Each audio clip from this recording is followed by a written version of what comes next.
Hello students, how are you all? Welcome to CP classes.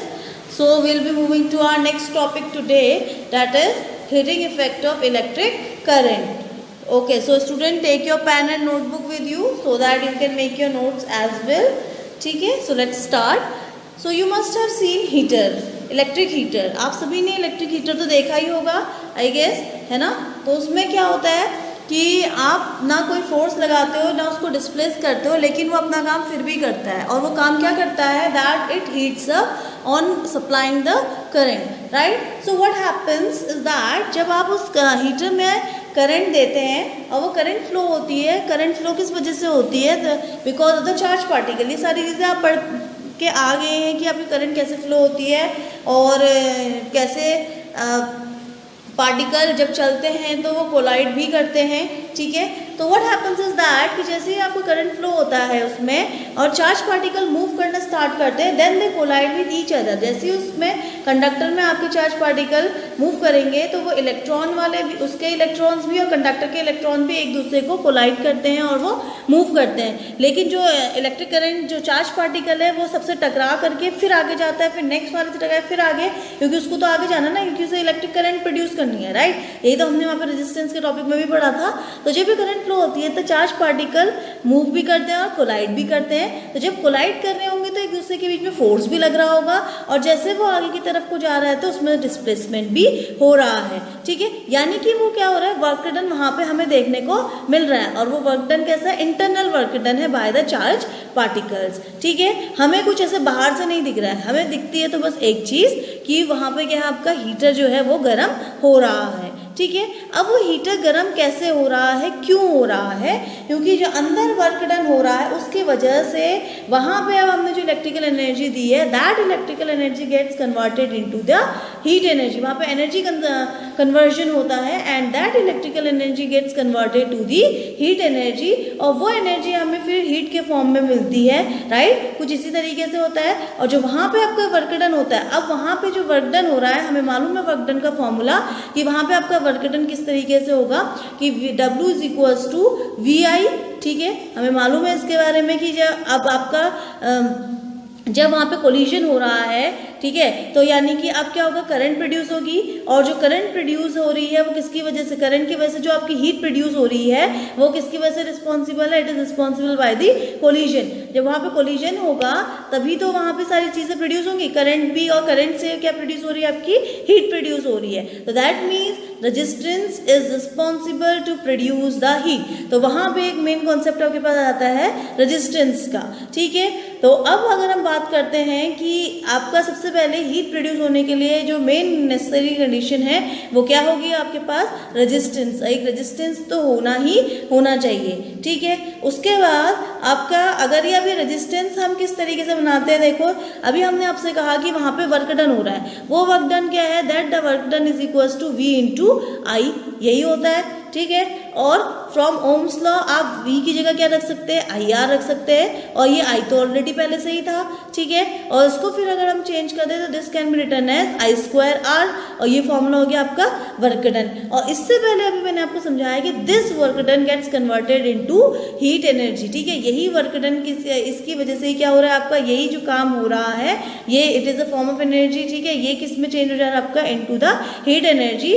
तो इसका मतलब जो होगा वो किस पर डिपेंड कर रहा है, एक तो आपका R पे डिपेंड करेगा हीट एनर्जी, दूसरा आपका I पे डिपेंड करेगा. So this can be written as H is equals to I square R. आप इसको क्या लिख सकते हैं, ये वर्क डन हीट में फॉर्म कन्वर्ट हो जा रहा है, तो that means W will be equal to H and H will be equal to I square R. ठीक है, तो ये रहा आपका कि किस तरीके से हीटिंग आपकी हो रही है. ठीक है, now let's see the definition of this heating effect of electric current. The effect of electric current due to which the heat is produced in a wire when current is pass through it is called the heating effect of electric current. और जब आपका इससे current pass हो रहा है तो मैंने आपको बताया कि कैसे कैसे फिनोमिनल उसके अंदर हो रहा है और कैसे आपका हीटिंग इफेक्ट को प्रोड्यूस कर रहा है. ठीक है, now let's see it's explanation कि किस तरीके से.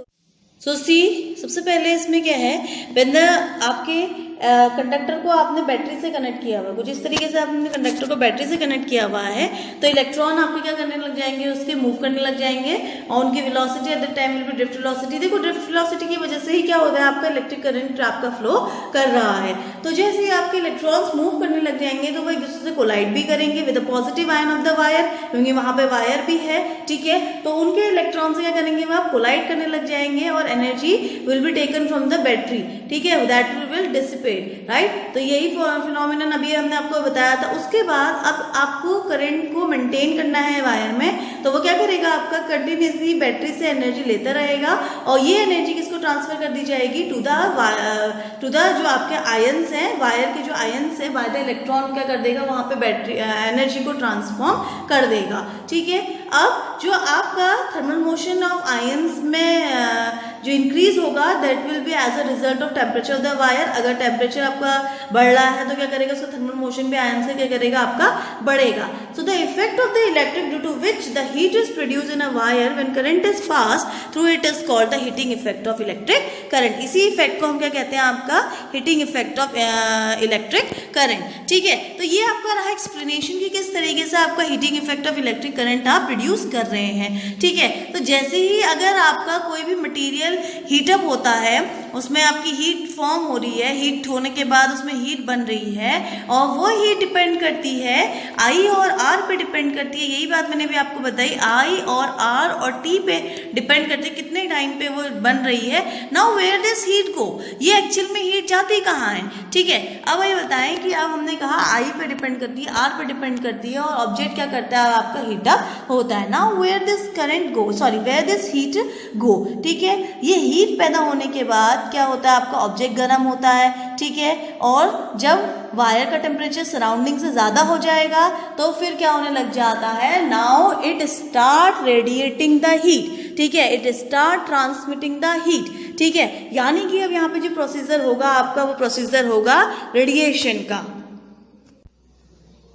यानी कि जब आपका आई करंट क्या करता है, आपका फ्लो करता है किसी भी कंडक्टर से या किसी भी जो भी आपने इक्विपमेंट लिया हुआ है, ठीक है, आई करंट हमने फ्लो कराया, वहां पे आपकी हीट जनरेट होगी। हीट जनरेट होगी तो क्या करेगा, टेम्परेचर इंक्रीज करेगा, ठीक है। यानी कि यहाँ पे क्या प्रोसेस हो रहा है, आपका हीट का प्रोडक्शन हो रहा है। The first step is that कि यहाँ पे आपने हीट को क्या कर दिया है, हीट यहाँ पे प्रोड्यूस हो चुकी है, ठीक है। हीट का क्या हो रहा है, प्रोडक्शन हो रहा है, ठीक। अब टेम्परेचर हाई है, आपका हाई टेम्परेचर है, तो आप क्या करने लग जाएगा, वो हीट को सराउंडिंग में भी तो फेंकेगा ना, क्योंकि आप ऑब्जेक्ट गर्म हो गया है तो बाहर की तरफ को हीट रेडिएट करेगा, ठीक है। अब यहाँ से हाई टेम्परेचर की वजह से अब क्या करेगा, यहाँ पर आपका हीट क्या होने लगेगी, हीट विल स्टार्ट रेडिएटिंग। जब आपकी हीट अगर रेडिएट होने लग जा रही है तो आप क्या करेगा, टेम्परेचर क्या हो जाएगा, टेम्परेचर जो होगा वो क्या हो जाएगा, हल्का कूल डाउन हो जाएगा कि नहीं हो जाएगा। दैट मीन्स अब क्या हो रहा है, क्योंकि रेडिएशन ऑफ हीट हो रहा है तो टेम्परेचर विल बी डिक्रीज, ठीक है। तो फर्स्ट स्टेप में आपसे करंट जब फ्लो करता है किसी कंडक्टर में, किसी ऑब्जेक्ट में, तो दैट विल हीट अप और हीट होने की वजह से क्या करेगा, टेम्परेचर इंक्रीज करेगा। इसका मतलब क्या हो रहा है कि वहां पे प्रोडक्शन ऑफ हीट हो रहा है। और जब आपका हाई टेम्परेचर है तो और वहां पे आप हीट को रेडिएट, हाई टेम्परेचर होने के बाद अब हीट क्या करने लग जाएगी, हीट रेडिएट करने लग जाएगी। इसका मतलब क्या होगा, वहां पर टेम्परेचर डिक्रीज हो रहा होगा। तो इसका मतलब क्या है, जब टेम्परेचर डिक्रीज हो रहा है तो यानी कि यहाँ पे क्या हो रहा है, radiation of heat. Second step में क्या हो रहा है, आपका रेडिएशन ऑफ हीट। और ये दोनों ही प्रोसेस क्या होंगे, साइमल्टेनियसली होंगे, क्योंकि एक तरफ से हीट का प्रोडक्शन भी होगा, एक तरफ से रेडिएशन ऑफ हीट भी होगा। दोनों ही बराबर एक साथ में होंगे। जितना आपका हीट प्रोड्यूस होगा उतनी ही हीट क्या होगी, आपकी रेडिएट करेगी, ठीक है। मतलब ये प्रोसेस धीरे धीरे होगा, ठीक। पहले आपको क्योंकि करंट आपको फ्लो करना है, ऑब्जेक्ट आपको हीटअप करेगा, बट बाय द टाइम जब आपका ऑब्जेक्ट हीटअप हो गया है उसी के बाद ये प्रोसेस क्या होने लग जाएगी, साइमल्टेनियसली ऊपर और सेकंड वाली दोनों ही साथ साथ चलेंगी, ठीक है। These are the simultaneous process and you can say this condition as a stable condition. इसी कंडीशन को हम क्या कह सकते हैं, आपका स्टेबल कंडीशन कह सकते हैं, ठीक हो गया। नाउ अब आप जिस वायर से ये heat, suppose is a wire, और इसी वायर से आपकी हीट जो हो रही है वो बाहर की तरफ को आ रही है, तो we can make this wire as a coil and use it in a heater. अब आप इसका कॉइल बना करके किस में यूज कर सकते हैं, अपने हीटर में यूज कर सकते हैं। लेकिन अब एक प्रॉब्लम होगी, ठीक है, क्योंकि देखो आपने कोई सा भी वायर लिया, हर में यही प्रोसेस हो रही है, राइट। अब मैंने आपसे बोला कि इसी वायर को आप यूज़ कर लें अपने हीटर में, इसी वायर से आप अपनी कॉइल बना लें और अपने हीटर में लगा लें और फिर से वही प्रोसेस होगी। लेकिन यहाँ पे एक बहुत बड़ी दिक्कत होती है कि जब वो इतना हीटअप हो जाएगा और उसकी केमिकल प्रॉपर्टी कुछ ऐसी होगी कि वो ऑक्सीजन के कांटेक्ट में आके जब वो ऑक्सीडाइज होने लग जाएगा, तो तब आप क्या करोगे, है ना, तब आपके पास क्या कर पाओगे, तब आप ज़्यादा देर तक उसे हीटर में यूज़ नहीं कर पाएंगे, ठीक है। सपोज ऐसा ये तो मैंने मेटल के बारे में बात कर ली, अगर नॉन मेटेलिक हो गया, वो नॉन मेटल का वायर आप कुछ ऐसा ले रहे हैं जो नॉन मेटेलिक है, तो कोई भी नॉन मेटेलिक ऑक्साइड है तो वो नेचर में मिट्टी बन जाता है, मतलब ज़्यादा हीटअप होकर के वो क्या हो जाएगा, पूरा मिट्टी जैसा बन जाएगा, ठीक है। तो वो कोई यूज़फुल नहीं होगा, इट विल ब्रेक डाउन, ठीक। तो अब हमें कुछ एक ऐसा मेटल ढूंढना है जिस पे आप हीटर पे अपने उसको लगा सके और ना ही वो ऑक्सीडाइज हो ना ही वो मेल्ट हो। तो उसके लिए हम एक ऐसा मेटल यूज़ करते हैं, ठीक है, जो कि आपका हीटअप भी होता है और ना ही वो क्या होगा, आपको ऑक्सीडाइज भी नहीं होगा ज़्यादा टेम्परेचर पे और ना ही वो मेल्ट होगा। तो such metal is the tungsten metal. वो जो मेटल है आपका टंगस्टन मेटल है, जिससे हम क्या बनाते हैं, आपकी वायर्स बनाते हैं और ये स्टेबल कंडीशन को फॉलो करता है। क्या होती है आपकी स्टेबल कंडीशन, कि जब आप अपना करंट को फ्लो कराते हैं तो क्या होगा, आपकी हीट जनरेट होगी और हीट जनरेट होने के साथ क्या करेगा, आपका टेम्परेचर इंक्रीज कर रहा था। इसका मतलब ये क्या हो रहा है, फर्स्ट स्टेप क्या बताया मैंने, वो प्रोडक्शन ऑफ हीट हो रहा था और जैसे ही आप टेम्परेचर क्या हो गया, हाई हो गया। Now the temperature is high, तो हाई टेम्परेचर होने के बाद वो क्या करेगा, आपकी हीट को रेडिएट करने लग जाएगा और जैसे ही हीट को रेडिएट करने लग जाएगा तो टेम्परेचर विल डिक्रीज, ठीक है। अब टेम्परेचर क्या करेगा, आपका डिक्रीज करेगा, ठीक है। और ये जब स्टेबल कंडीशन को इसका मतलब फॉलो कर रहा है तो ना ही अब ये ऑक्सीडाइज हो जाएगा ज़्यादा हीटिंग पे, ना ही ये मेल्ट होगा। तो इस तरीके का हमने मेटल ढूंढा, that metal is the tungsten metal, ठीक है। अब हम इसी के बारे में देखते हैं कि टंगस्टन मेटल को हमने क्यों लिया, क्योंकि देखो सबसे ज़्यादा आपको इलेक्ट्रिक हीटर बनाने में जो आपका काम आता है, इसका सबसे ज़्यादा रेजिस्टेंस सबसे ज़्यादा होता है, सबसे पहली बात। दूसरा, हाई टेम्परेचर पे कोई भी ऑक्सीडेशन नहीं होता है। तीसरा, it do not melt easily, ठीक है, ये एकदम से मेल्ट नहीं करता है क्योंकि इसको मेल्ट करने के लिए melting point should be high. Now let us see some examples. Electrical kettle, electrical heater, electrical press. मैं आपको हीटर के बारे में सारी जानकारी दे ही चुकी हूँ, ठीक है, कि किस तरीके से आपका इसमें हीटिंग इफेक्ट प्रोड्यूस होता है। बाकी सब में भी इसी तरीके से होता है, मतलब एक कंडक्टर है, वही काम होगा, जैसे आपने इसको स्विच पे लगाया वही आपका करंट फ्लो करेगा। करंट फ्लो किसकी वजह से होता है, चार्ज कैरियर की वजह से। अब वो चार्ज कैरियर आपके उसके भी हैं और दूसरा आपके वायर के भी हैं, आयंस, तो दोनों ही आपस में कोलाइड कर रहे होंगे। हर जगह सेम प्रोसेस से ये फॉलो कर रहा है, ठीक है। So these are the examples. This is electrical heater जो आप किचन में यूज करते हैं। This is electrical room heater, electrical iron और इलेक्ट्रिकल केटल, ठीक है। Now moving to the next, that is कि किस तरीके से आपका, अभी मैंने आपको सारी बातें समझा दी हैं, तो इसको हम कैसे एक स्टेटमेंट फॉर्म में आप इसको लिख सकते हैं फॉर एग्जाम, क्योंकि इससे क्वेश्चन आपका आता ही आता है, ठीक है। वो तो कॉन्सेप्ट था, आप किस तरीके से आपको अपने एग्जाम में ये चीजें लिखनी है। So on passing the electric strength of I through a conductor of resistance RC, this is an example. यहाँ पे आपको रेजिस्टेंस बना के दिखा रखा है, एक बैटरी से यहाँ पे हमने कनेक्ट कर रखा है। अब यहाँ से हमारा आई करंट जो है वो क्या कर रहा है, आपका इससे आई करंट आपका फ्लो कर रहा है एट ए टाइम टी पे, जहाँ पे बैटरी का पोटेंशियल डिफरेंस इज V, ठीक। Now the charge passing through the conductor in time interval t will be q is equals to it, ठीक है, ये मैंने आपको वहां पे बताया था। उसके बाद अब वर्क डन इन मूविंग है q कूलम का चार्ज, ठीक है, वो कितना हो जाएगा, w is equals to q into v। यहाँ पे आप वैल्यू रखेंगे, तो q की जगह हमने रखा it, and from ohm's law v is equals to IR, and this इसको आप मल्टीप्लाई करने के बाद w is equals to I square RT हो जाएगा। Now this work done is converted into heat, यही हमने बात करी थी, है ना, पूरा फिनोमिनन ही यही हम पढ़ रहे हैं कि यही वर्क डन जो अंदर हो रहा है, that is being converted into heat, and then this heat produces H is equals to I square RT। आप इसी को लिख सकते हैं। अगर हम इसे जूल में लिखना है, मतलब अब हम इसको ये आपकी जो एनर्जी आएगी एक कन्वर्जन कांस्टेंट है that will be divided by J, इसको हम मैकेनिकल इक्विवेलेंट ऑफ हीट कहेंगे और इसी जे की वैल्यू जो होती है 4.8 जूल पर कैलोरी। ठीक है, अब देखो इसको हम इस पे पूरा कन्वर्ट करके लिख रहे हैं, पूरा मतलब हीट का जो एक्सप्रेशन है हमारे पास आएगा। ठीक है, तो next is this heat, hence the heat produced due to the flow of current, ये आ गया आपका W/J, या फिर आप लिख लेंगे H = I²RT, वो भी सही है। और अदरवाइज आप डायरेक्ट लिखना चाह रहे हैं इसको, ये हो गया हमारे पास I²RT, जब आप लिखते हैं जूल्स में लिखते हैं, और जब कैलोरी में हमें लिखना पड़ता है तो हम डिवाइड करके लिख रहे हैं बाय 4.18। ठीक है, क्योंकि हीट प्रोड्यूस इन कैलोरी भी आप मेजर कर सकते हैं, 2 यूनिट्स है इसकी, जूल्स पे या फिर कैलोरी पे। तो जब आप जूल्स में लिख रहे हैं तो H = I²RT इन जूल्स। ठीक है, डायरेक्ट लिखेंगे, और अदरवाइज जब आप इसको कैलोरी पे लिख रहे हैं तो हम इसको डिवाइड करके लिखेंगे बाय 4.18, ये आ जाएगा आपका H = 0.239 I²RT। ठीक है, और VIT के टर्म्स में अगर आप लिखना चाह रहे हैं, आपको पोटेंशियल डिफरेंस दे रखा है वहां पे, तो उसके टर्म्स में हो जाएगा H = VIT/4.18। ठीक है, और यहाँ पे नहीं तो सिंपली 0.239 VIT, ये हो गया आपका कैलोरी में। ठीक, तो ये हो गया hence this is the heat produced due to the flow of current through a conductor. Now let us see the applications of the heating effect of electric current. Application का मतलब हो गया कि कहाँ कहाँ आप किस तरीके से आप हीट का कन्वर्जन करते हैं। ठीक है, अच्छा एक चीज और कि what happens when you clap your hands। ठीक है, जब आप देखते हो अगर आप क्लैप करते हो तो what happens, पहले तो साउंड प्रोड्यूस होती है, ठीक है, और साथ में हीट भी तो प्रोड्यूस हो रही है। Why this heat is produced? It is produced due to the friction।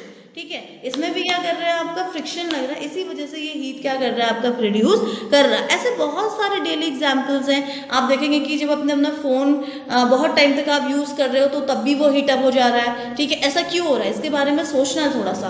ठीक है, ये भी आपकी हीटिंग इफेक्ट पे ही डिपेंड करता है। या फिर जब अपना फोन को कंटिन्यूसली आप चार्ज लगा रखें तो आपने एक तरफ से तो चार्ज लगा, एक तरफ से वो चार्ज हो रहा है और दूसरी तरफ से वो हीट अप हो रहा है। Why is it happening? ठीक है, प्रोसेस के बारे में सोचिएगा कि क्यों हो रहा है, उसमें क्या प्रोसेस हो रहा होगा। प्रोसेस तो खैर यही है कि that electrical energy gets converted into heat energy. अब इसी चीज को आप रिलेट करेंगे जो मैंने अभी आपको प्रॉब्लम दी है। ठीक है, थोड़ा सा सोचो और इसके बारे में आप कमेंट में भी लिख सकते हो कि आपने क्या सोचा है।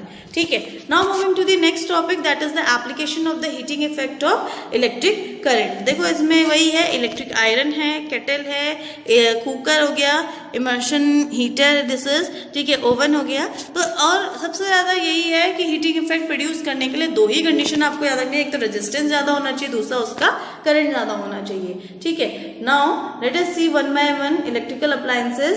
ठीक है, कि इसमें अब आपको किस तरीके से यूज आप कर रहे हैं। सो सी इन इलेक्ट्रिकल अप्लायंसेस, जैसे कि आप इलेक्ट्रिक बल्ब ले रहे हैं, iron, geyser, room heater, they all work on the heating effect of current and are rated in terms of voltage. आपने अगर जब खरीदे होंगे तो इनके इसमें आपने देखा होगा कि कितना ये कितने वोल्ट पे काम करता है, कितने इसमें करंट होती है। ठीक है, आप कभी देखिएगा इसके कवर पे लिखा होता है, चाहे आप कोई सा भी प्रोडक्ट खरीदते हैं तो उसके कवर पे लिखा होता है, हर चीज़ की पूरी स्पेसिफिक डिटेल दी गई होती है आपको। ठीक है, and then the coil of these devices are made up of material of a very high resistance, for instance like nichrome और टंगस्टन। इसके बारे में मैंने अभी आपसे डिस्कस किया था कि क्यों हम इन लोगों को लेते हैं, हमें क्यों ऐसा मेटल ढूंढना पड़ता है।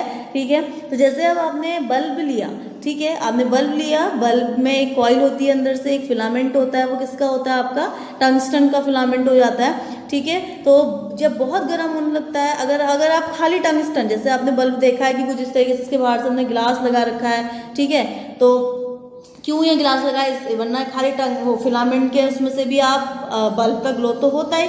ठीक है, तो जब आपका टंगस्टन फिलामेंट हमने लगा रखा है, बल्ब आप ले रहे हैं, तो बहुत गर्म होने में वो ऑक्सीडाइज हो जाता है। ठीक है, तो इसीलिए वहाँ पे हम एक ग्लास लगाते हैं जिसमें हम नाइट्रोजन गैस को फिलअप करते हैं ताकि वो क्या हो, ऑक्सीडाइज ना हो, इजीली ऑक्सीडाइज ना हो, और ज़्यादा हीटअप होने पे क्या हो, वो आपका खराब ना हो। ठीक है,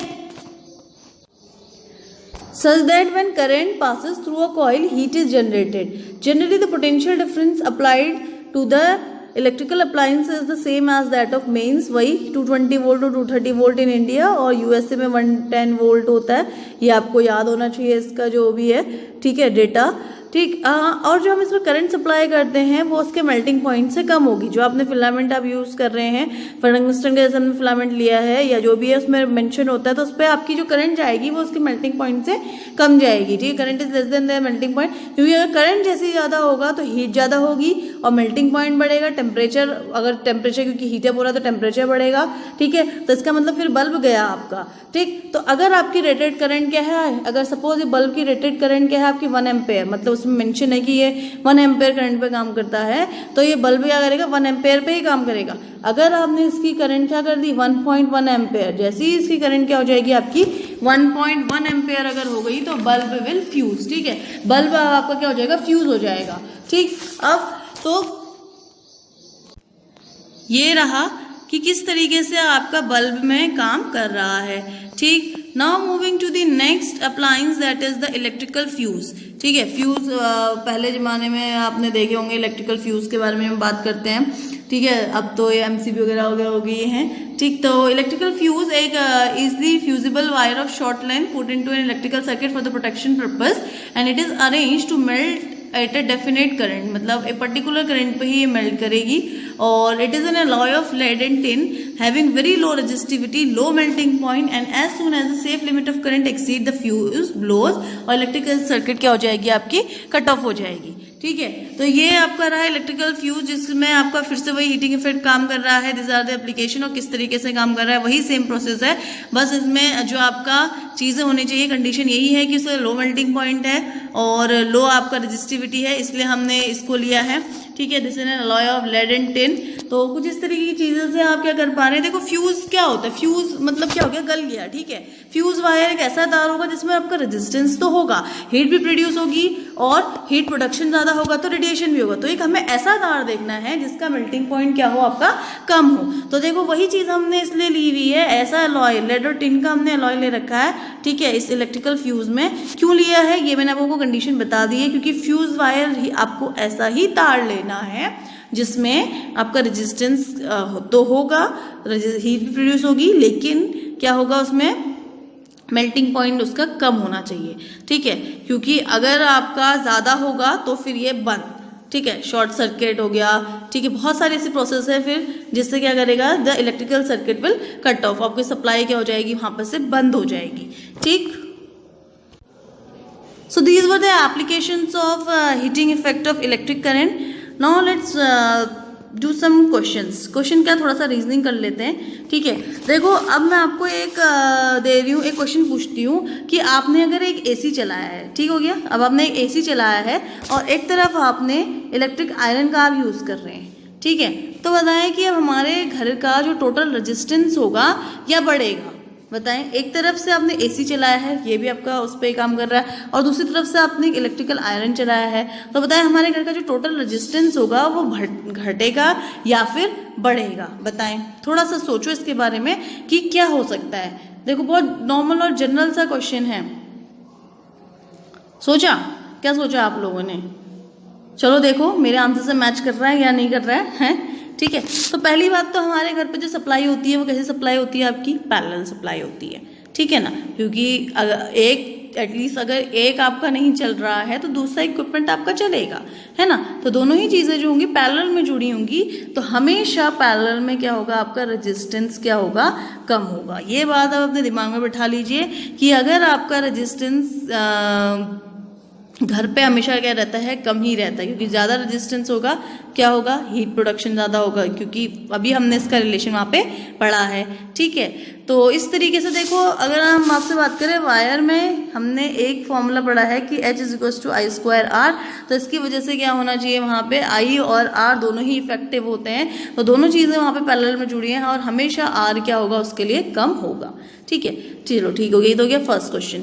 now moving to the next question, एक और रीजनिंग है कि अगर आप रेजिस्टेंस को R/3 कर दें, अगर आपका कोई भी ऐसा ऑब्जेक्ट है जिसका रेजिस्टेंस क्या है, आपने R से R/3 कर दिया है, तो अब मुझे बताएं कि इसमें हीट कितनी प्रोड्यूस होगी। अभी मैंने आपको फॉर्मूला बताया था, उससे थोड़ा सा बताएं कि कितनी आपकी हीट प्रोड्यूस होगी। तो सी, अब आपसे बोला गया है कि क्वेश्चन में R = R/3 है, क्वेश्चन ने आपको पूछा है कि हीट कितनी होगी। ठीक है, तो अब आप इसमें डायरेक्ट फॉर्मूला लगा देंगे कि हीट कितनी हो जाएगी आपकी यहाँ से। हमें मालूम है कि P इज इक्वल टू क्या होता है, VI होता है, ठीक है। और करंट के बारे में जब हम बात करें, अच्छा रुको पहले 1 मिनट, क्वेश्चन को थोड़ा सा और घुमा लेते हैं थोड़ा सा, ठीक है। देखो R इज R/3 हो गया। अब मैंने आपसे पूछा कि हीट कितने होगा और करंट कितना होगा। तो करंट के बारे में जब आप बताएंगे तो करंट आप डायरेक्टली बता देंगे कि V/R है, तो R से R/3 है, तो यानी कि क्या हो जाएगा, जब आप यहाँ पे पुट ऑन करेंगे तो I is equal to thrice of V/R, यानी कि 3 टाइम क्या हो गया, आपका करंट बढ़ गया है, ठीक है। तो जब आपका करंट ही 3 टाइम बढ़ गया है यहाँ से, तो आप इजीली अपना हीट निकाल सकते हैं, है ना। तो हीट इज इक्वल टू क्या हो जाएगा, I²/R, और 3 टाइम्स आपका बढ़ गया है, तो यहाँ पे क्या हो जाएगा, इसका स्क्वायर हो जाएगा। दैट मीन्स आपकी हीट कितने टाइम्स बढ़ जाएगी, 9 टाइम्स क्या कर जाएगी, उसके इंक्रीज कर जाएगी।